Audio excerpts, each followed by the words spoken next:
In this video, I'm going to show you a step-by-step guide on exactly how to fix NBA Live mobile app not working. So this is what I did. I firstly closed the app and instead I went into the settings app here on my phone. And then I just scrolled down, I clicked on general and then I clicked on storage right here as you can see.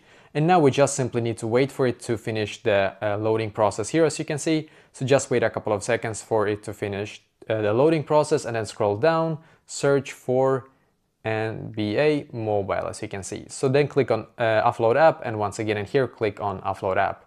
Just wait a couple of seconds. This is quite a big app as you can see, so it might take you a couple of seconds to finish this and then click on reinstall app as you can see.